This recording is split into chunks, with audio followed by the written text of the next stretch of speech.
Nagpolitics ka tapos magpipelikula ka o magteteleserye ka. Paano mo pa kami maasikaso? How do you answer that? Hanap buhay ko to eh. Alam mo, ang dami nung ko curious dito. Hindi ko pa to natatanong sa'yo. Ano to? Kinakabahan mo ako? Dahil ang mental health doesn't only just come from PTSD. It can also come, Mama Odds, from social media. Meron kang PTSD? No, I was able to... Hindi po siya topak. You know, mental health, I should say, is not a thing that is embarrassing. It is a thing that should be addressed.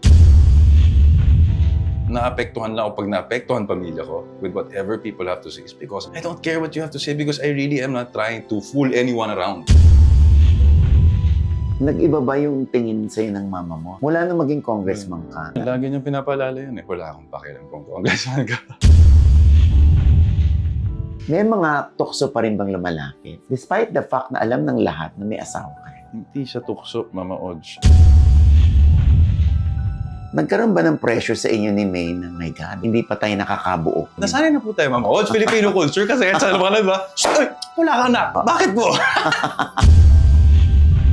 Pagod ka na or dinedman mo na lang at all? Yung mga issue, meron ng anak si Maine, dati pa. May anak. Hindi na naman tayo sa may anak, Mama Odds. Tagal na, Mama Odds eh. Hindi sila napapagod eh.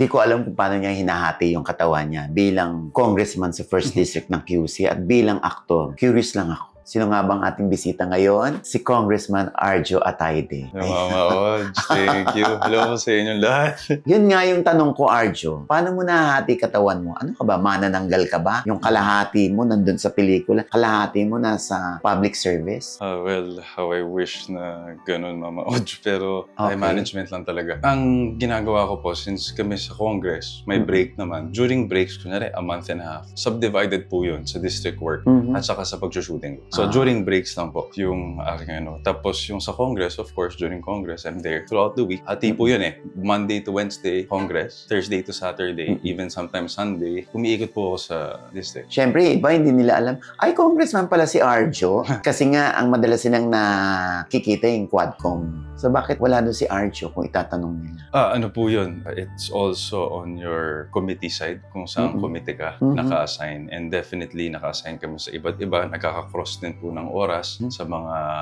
meeting rooms. So, kung saan po ako na-assign, doon rin po ako nagpapakita. Sa legislative, sa creative industries, sa iba't ibang committee. Doon po tayo nakafocus din. Nagpapasalamat ka ba? Hindi ka nasali sa Quadcom? Hindi naman po. Hindi naman nagpapasalamat. But it's a hard task and they're doing such a great job. So Arjo, bilang aktor, syempre, minsan, alam mo, binabash yung mga actors kasi sasabihin nila, nagpolitics ka tapos magpipelikula ka o magteteleserye ka. Paano mo pa kami maasikaso? How do you answer that? Hanap buhay ko to eh. It's very hard. Logically speaking, sa akin, mas questionable pang taong walang negosyo, walang hanap buhay. Kung sasabihin mo sa akin, ito lang ang ginagawa niya at kung ano-anong binibili niya, kung saan siya pupunta. Mas questionable po sa akin yun. Kasi sa taong nagda-diverse, trying to make a living, and of course, trying also to serve the people as much as we can with sincerity and without the question in our integrity. Diba? So, that's how we were taught as cousins, as family. Life doesn't stick just with one thing. You can't also be the jack of all trades, but definitely to survive life, you have to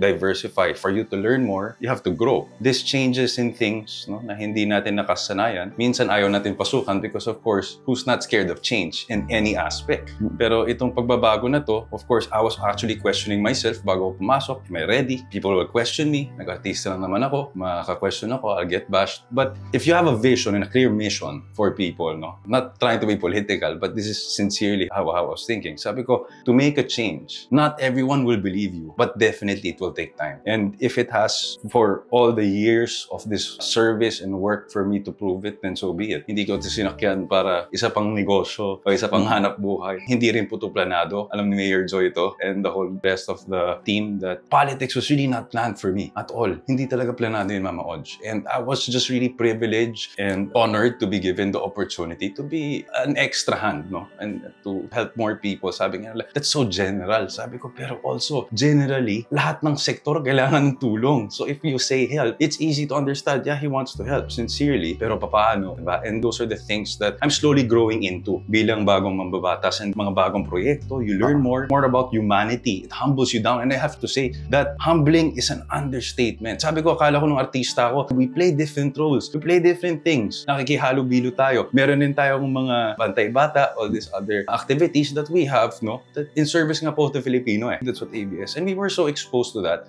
akala ko po, just reading the scripts and diversifying into all these other things and understanding all these other actors from generation to generation. Akala ko ang dami ko na natutunan about life. But outside showbiz, there's the real world to see. And I definitely see it. And I definitely want to help out. So, you have 3 tasks. Una, bilang asawa ni Maine. Bilang may pamilya Yes, ka. definitely. Pangalawa, bilang aktor. Tapos, bilang public servant. So, paano tumatakbo ang araw mo?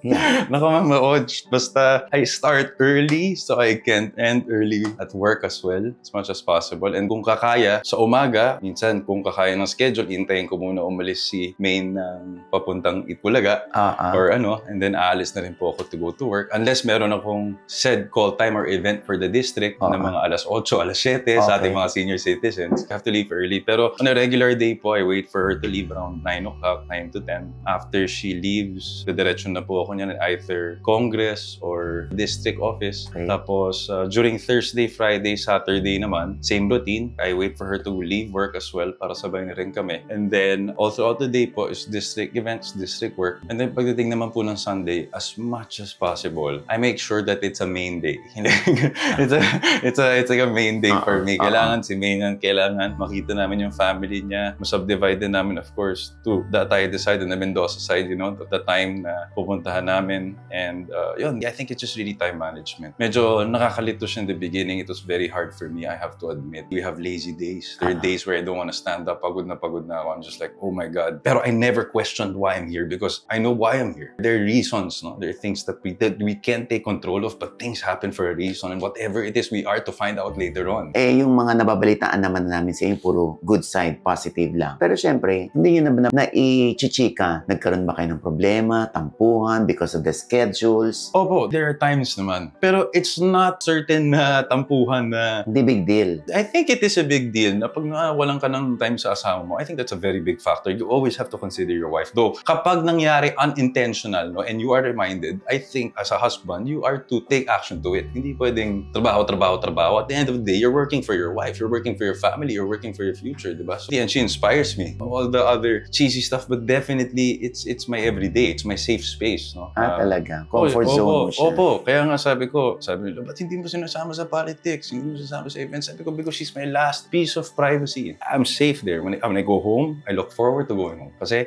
dami nangyari sa isang buong araw. Obviously, we all look forward to going home. Not just resting, diba? Expressing ourselves, talking to our partners. Isang malaking factor. Hindi na sa akin yung pagpapakita eh. Hindi naman siya yung congressman din. I mean, once in a while, she will show up. But sa akin, it's more of the support that I get at home eh. From my family. Parents ko, sobrang, parang tatlo na nga congressman sa district ko. Mom, dad, and me. And I don't mind because I need the support. Di ako magmamagaling. Si Maine, hindi mo inuobliga na bumaba sa distrito mo para magpakita. So, tuwing kailan lang siya uma-appear? Because gusto niya or nahiritan ka ng mga kadistrito mo na sama mo naman si Maine? May conflict din po sa schedule. Okay. Kasi every day po yung Itbulaga. Meron din po siyang mga shoots and all these other obligations and contracts to finish. But besides that I don't oblige her to go. po eh. Hindi talaga po eh. Parang this is my battle. Kasi when I got into politics, parang katulad ng showbiz. Pasok ng showbiz, na culture shock ako sa mga tao. Kasi bakit? Sinisigawan ako sa set, coming from a house na si mami lang sumisigaw. So, ito very iba. Pagpasok ang director, sabi ko, kaya ka ba umate? Ganyan. Diba? Mga ganong experience. So, that's new to me. When I got to politics, obviously, it's also a different world. And yun, grew into it. Tsaka supportive kayo of each other. Opo. No? Yes. Yun ang importante. Tsaka walang insecurity na mas marami itong trabaho kaysa sa akin. Wala po. Walang ganon, di ba? Tsaka magkaiba din kami. Si Maine is a leading lady. I'm a kontrabida. So, I know my place. Hindi naman ako nagmama-superstar. Sabi ko, of course, di ba? I do what I do. I do what I can contribute to the industry as much as I can. Alam mo, ang dami nung curious dito. Hindi ko pa ito natatanong sa'yo. Ano ito? Kinakabahan mo ako? Kayo naman. Okay. Hindi, kasi ang paniniwala ko, pag marami kang pinagdaanan ng bata ka, mahusay na aktor yon kasi galing siya sa maraming hugot ng buhay. Ikaw, ang ganda naman ng childhood mo. Saan nanggagaling yung husay ni Arjo Atayde pagdating sa acting? My childhood was both good and bad, for me to mention. Pero hindi ka naman nagutom, Arjo, ah? Hindi naman po. We're blessed not to experience that. Pero I'm talking about emotional. So emotional things that we had to go through along the way. Nag-separate din po ang parents ko at some point. A lot of things happened. So there were good and bad things that happened. I practically saw my parents grow up kasi ako yung panganay eh. So nakita ko lumaki yung parents ko as well. No? So saan galing yung husay ni Arjo sa pag-arte? Minana mo lang kay Ibiang? Kasi siguro po may kinalaman na yun sa dugo. Of course, my mom, tagal na rin pong artista. She's a very good actress. Salamat much. But definitely, sigurado ka? Hindi, joke lang.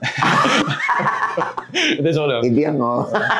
Hindi, joke lang. Paano po ako natuto? I guess, nung pagpasok ko ng industriya, sabi ko, gusto ko maging leading man. Sino nga yung maging leading man? Leader. When I entered, natutunan ko yung mga role na kung ano-ano. May ayoko pala. Parang mas gusto ko yung paiba-iba ng role na kung saan-saan tawag.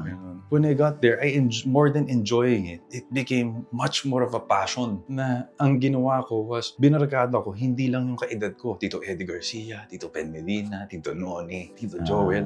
And besides that, I think, Mama Odge, hindi naman sa pagiging soft or what. I was playing around my sensitivity because acting is about reacting eh. Pero natutunan ko yan, Mama Odge, throughout the years. I could only react to what you're giving me and just giving your heart into the art. That's the way I see it. Grabe yung kasi yung Bagman. Napanood ko yung Bagman, yung character ang naramdaman ko, hindi si Arjo. Salamat.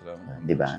Ano naman pagkakaiba nito, Topak sa Bagman? While Bagman is a political drama series, Topak, one of the big things and happy about kasi meron din kasamang advocacy yung pelikula, which is PTSD, mental health issues. Itong Topak? Yes, kasi hindi lang po siya puro gera. It's about my character po, si Miguel, na galing sa gera, naging CQ, pero later did they know that he had PTSD. Saan galing yung PTSD niya? Sa gera po. Galing din sa militar.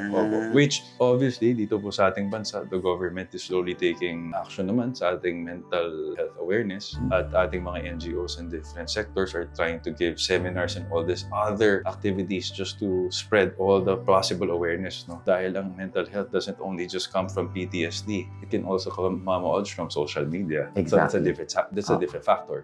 We're just talking about one sa ating mga militar na kapag na PTSD ka, galing kang gera, and you have all this trauma in you, iniinom lang nila. O alak mo lang yan. But they do not realize that it is a condition that they have to take action to. Paano ka nag-immerse? Personally ba, meron kang PTSD? No.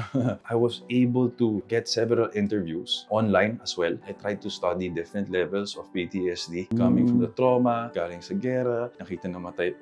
Different fields of PTSD practically. Besides that, Mama Odge, we also have Lieutenant Colonel Cesar with us on the set, who is actually one of those guys who really part of the front line. Kaya naturuan niyo po kami from standing up, simple things, minor things that would make the movie more real in terms of actions, movements, commands, lahat po. And sabi ko nga, it is one of the things na I was very scared to portray. Kahit na mostly action siya, minimal talking, I was just scared to portray because I don't wanna be able to represent anything wrong. I don't wanna come out like, OA naman to, or So, I definitely wanna be able to represent because I also want to spread awareness along with advocacy of everyone else. Sino yung mga kasama mo rito?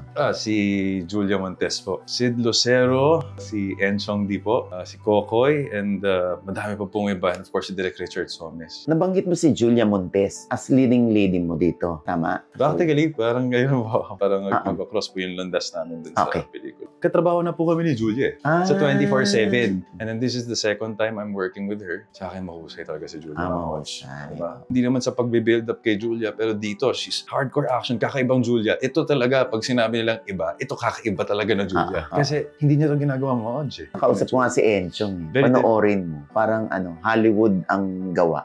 Sabi ni Enchong sa akin. Si Enchong din Mama Odds, better watch. Sobrang husay din. Parang kayo, sidekick. Opo. Anong expectation mo rito pagdating sa film fest? Dahil 10 kayo. Expectation, masuportahan kasi kami yung pinaka-hardcore actions. May kanya-kanya namang we cater different things. We have different stories. May love stories. May fantasy, I think, no? Semi-fantasy. Us, we're leaving it to the men. Sa mga kalalakihan, sa mga kuya, sa lahat ng yun yung in-expect namin na makikisama sa amin sa mga sinihan. Kasi nga medyo masabog at sobrang oh my God. Sobra. It's very bloody. It's very explosive. So paano yan? Di ba ang SM hanggang R16 lang sila? Nakapasok po kami sa SM but we're at R16 po. And then sa labas po, R18 naman. Para dun po sa mga mabibitin. Of course, dun sa mga pocket cinemas. Sa mga, okay. Yung basta ang SM kasi ayaw na lang ng R18. Hindi po. That's a very family-oriented mall. So we totally understand. Dalawang version na ginawa nyo, pang R16 at R18. Opo. R16 sa SM and R18 sa labas. So Mama Adj, nanood ka. Naku, mukhang nakikilis ako dito. Saan ba ako manonood? R16, R18? My God. Mag-R18 ka na lang. Oo, syempre ako sa R18. Syempre. Hindi naman ako bagets.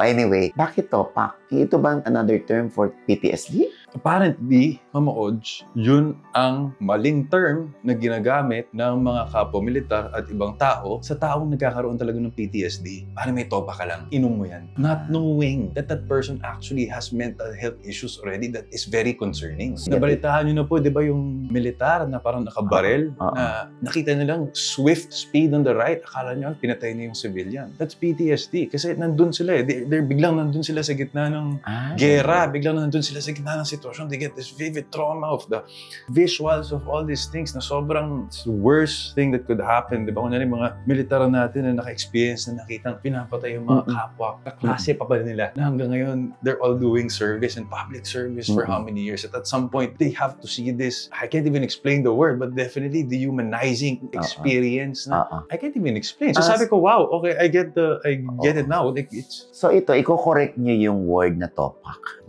Hindi yan dapat ginagamit yung word na yan sa may PTSD. Yes po. Hindi po siya topak. Mental health, I should say, is not a thing that is embarrassing. It is a thing that should be addressed. Because some people, just want to talk and I hope that they realize that family is always there. Anyway, Arjo, maano ko lang at least maganda yung nyo ni Maine, no? Pagdating sa scheduling, pagdating sa oras nyo para sa isa't isa. Understanding po talaga. It's a matter of understanding each other's time, respecting each other's profession, and yung pag-aalis namin ng out of the country na sinasabi ng tao masyado akong mag-ala. Sabi ko, those are during my break naman. At saka we leave only for a couple of days. At the same time, there's not much that I have to do. Again, I'm on break. Wala namang congress during those times. Quick break with my wife kasi yun na lang po yung times na talagang nakakasama ko siya sa araw-araw na wala kaming ginagawa. And your constituents understand that? Oo naman po. Kasi it's of course the bashers, the people. Ito, nakita ko people who don't know facts and they just see you abroad all of a sudden or whatever. Of course, to each his own. I respect everyone's opinion, everyone's suggestion because I am in public. I'm a public servant. I have to accept everyone's criticisms. But I'm just saying that when those times come, hindi ako masyadong apektado. Naapektuhan lang ako pag naapektuhan pamilya ko with whatever people have to say. It's because I don't care what you have to say because I really am not trying to fool anyone around. I'm not trying to go on a vacation because I just want to go on a vacation. Just because we have our own outlets and my outlet is to be with my wife kahit papaano on short days because nga po, hindi ko na siya nakakasama. And definitely, we have to plan our dates also, our schedules along with her kasi of course, sabi ko, a conflict. But I appreciate how Maine is really so understanding about every single thing po, Mama Odj. So, ang mga politicians kasi, di ba, kadalasan, normal ko na naririnig na meron silang on the side. Lalo na ikaw, hindi ka naman pangit.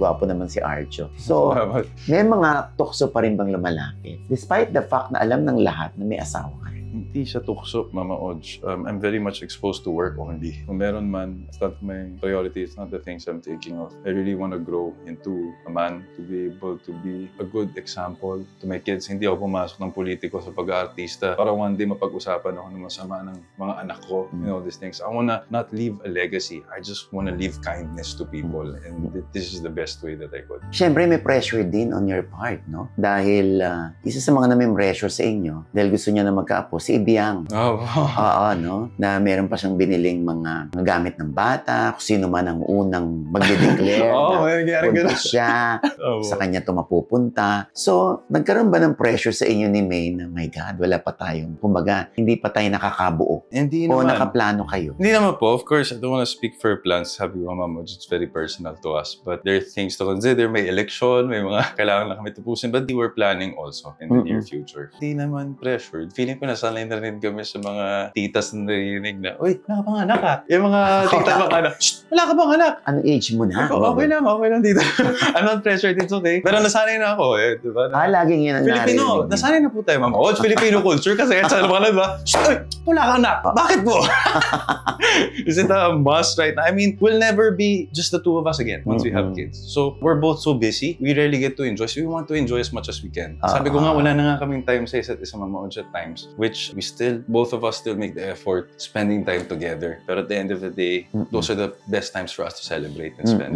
So, hindi kayo, Arjo, nag-uusap tungkol sa plano na, ito next year dapat buo na tayo. Hindi, meron naman po, Mama May Oj, na, ganon. of course, na our plan, sabi ko nga na hindi ko lang masabi, and definitely it's personal between us. Pero, yun nga po, of course, we're not rushing, we're not pressured naman sa mga masabi ng mga tao. But we're really happy in enjoying our time together before we become 3, 4, or whatever God gives us of a number. Puti, Arjo, napagod ka na or dinedman mo na lang at all yung mga issue na hindi pa rin nakakawala kay Maine na nung naging kayo na, hindi pa rin makamove on yung ibang tao. Yung mga issue, meron ng anak si Maine, dati pa. May anak. Yan naman tayo sa may anak, Mama Oj. I mean, hindi na talaga siya mamamatay kasi actually, before I have this interview, Diyos ko, grabe, sabi ko, hindi pa rin maka-move on ng mga fans. No? Hindi sila napapagod. Sabihin ko ang tagal na, Mama Oj. Nag-iisip sana ako. Sabi ko sandali, hindi sila napapagod O naiintindihan mo sila kasi ganun talaga mga fans. And I appreciate the love that they showed for me. That's all coming from love. The way they admired me and the love team.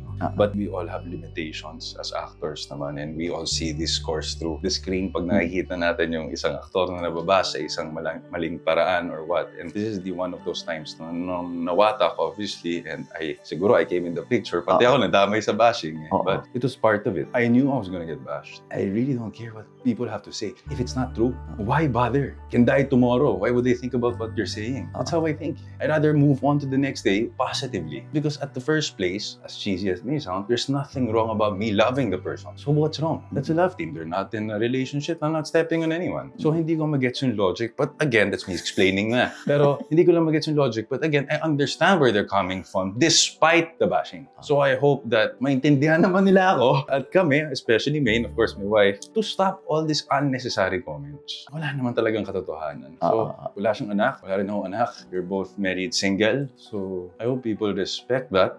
Tigilan na po yung pagbabash, Mama Oj. Kasi pag nakikita ko, parang waste of time. Sometimes sinuscroll ko na lang kasi parang nasanay na ako eh. Nasanay. It's there. It's there. Ganun na lang yung reaction ko eh. Buti hindi ka tinotopak. Medyo. Joke lang. Hindi na nga po eh. Sinuscroll ko na nga lang po eh. Minsan pinagtatawanan ko na lang. Hindi mo na kasi napulot yung kwento eh. Sarili siyang libro. Mga ganong klaseng comments. Pero wala na, I don't. I think when you're getting older, you care less more about what people think and you care more about what your loved ones and your friends and the people who support you think. I think I'm growing into that, Mama Oj. Less keber. Parang keber. Keber ka. Sa mga isyong nagdaan, saan ka doon tinopak? Nung nakita ko na naapektuhan yung family ko, doon ako naapektuhan, Mama Oj. Sabi ko, this is my weakness. Sabi ko, oh my God. Pero both parents were it, ano? Wala rin silang Dead ma rin. Dead ma din. Daddy ko, bashers lang yan. Wala yan. Kaboses mo ba? Bashers lang yan. Wala yan. Because again, it's not true. Ginagawa nilang, let's say Twitter, ginagawa nilang chat box eh. Instead of putting something inside or some news, maski kahit chismis, sana totoo, pero there's no truth eh. So, Kung meron mang higit na nakakakilala sa pamilya ni Arjo, that's me. Ever since wala pa si Arjo, nanay pa lang niya, kilala ko na yan. So, kung magdisiplina, kung magmahal si Sylvia Sanchez, ay ibang klaseng nanay. Si Mommy, kailangan mong intayin matapos. Hindi mo siya pwede bigyan. Talaga? Kailangan matapos. No, joking aside, of course naman at times. Nag-iba ba yung tingin sa'yo ng mama mo? Mula na maging congressman ka, parang tinitingnan ka na lang ba niya as congressman? Or wala akong pakialam kahit congressman ka? Ikaw yung dating Arjo na bata. Ganun, lagi niyang pinapaalala yun eh. Wala akong pakialam kung congressman ka. Talaga? Wala mo na ako sinabi. Wala mo sinabi. And I think those are things that we realize when we get older sa mga magulang na, okay. Diba, these are things, mga personality natin today are coming from things that we grew up with. Sa mga paalala sa atin, sa mga So, naririndi ka ba na ito na naman si Mami? No, may times na naman. Of course, it's very normal, Mama. Grabe, meron talaga. Especially pag sabi ko nga, ayaw tumigil. So, pag may times na ayaw tumigil, of course, hindi na lang ako sumasagot. Pero parang, you know in your heart na mahal kasi ko ni Mami. Oo naman po. That all comes from love. I think all the concerns of my mom coming from me, dati, pagiging late sa trabaho dati, pag nababalitaan niya, hoy, kailan late? Layo ng location. Minsan hindi natin tansya. I mean, my fault, my bad, honest mistake. Pero again, we have to wake up, be more professional. So, paalala, mga ganun para hindi na ako titigilan. So, I grew up with that type of discipline na at first, nagnanag, akala mo nananag ka. But later did I find out na feeling ko gagawin ko din sa anak ko to. Alam mo yung gano'n na once we have a kid later on, kasi I think yung pagpapaalala is annoying as a kid, I have to admit. Pero it helped me eh. Lahat ng nakakairita na tingin natin nakakairita were facts and things that we had to consider or analyze pag nasa isang sitwasyon bilang bata. It was very interesting. Very interesting growing up. Feeling mo, magiging ganun ka rin someday pag nagkaanak ako. Hindi naman, dahil masama si Mami. Pero I think I'll be different. Sabi ko, when I grow up, I'll do the same thing. I have to do the same thing. If not, I have to do more, but not less. Anong laging bilin sa Ibyang when it comes to your marriage? Well, sa trabaho, pag nakikita niyo sa trabaho, lagi niyang pinapalala to spend time with me. Pag nabubugbog lang sa trabaho, especially pag nakita niyo yung schedule, paalala lang. Yung asawa mo, makakalimutan. Sabi ko, hindi naman. Ikaw makakalimutan. So, ganun lang. Motherly care. So, of course, he gained another daughter. So, hindi lang ako ngayon yung inaalala niya, but of course, si Maine also, which is such a beautiful thing to experience bilang bagong kasal. It's been a year only. New experiences sa akin to Mamoj. So, very human. Pero si Ibyang, hindi naman pag nagkakatampuhan, nangingialam. Hindi naman po. Hindi naman po. At saka, Bane and I, as much as possible, we don't like sharing problems naman too. Talaga? Opo, as much as possible kami, as we could settle it today or the next day. So magaling yung relasyon nyo, ni Maine. Anong sikreto? Mama Oj, open. I think sobrang laking factor. You'd agree to this. Open communication lang talaga. Be honest at all times. Just communicate, understand, always try to show if one is doing 30%, do 70%. Pag hindi kayo nagkakaintindihan, like, try to fill in the gaps, diba? Kasi sometimes one is not having a good day. You don't have to tell your wife that you'll fill in. Just do it. And likewise, no? It has to be give and take. Alam mo yung ganun? So of course, choosing the person every day shouldn't be a choice. That should be a thing that you wake up to, that you love to, waking up to. Ano ba dapat ang meron sa isang relasyon para ito'y tumagal? Short lang, Mama Oj. Choose love, choose to understand, and choose to grow together. As simple as that.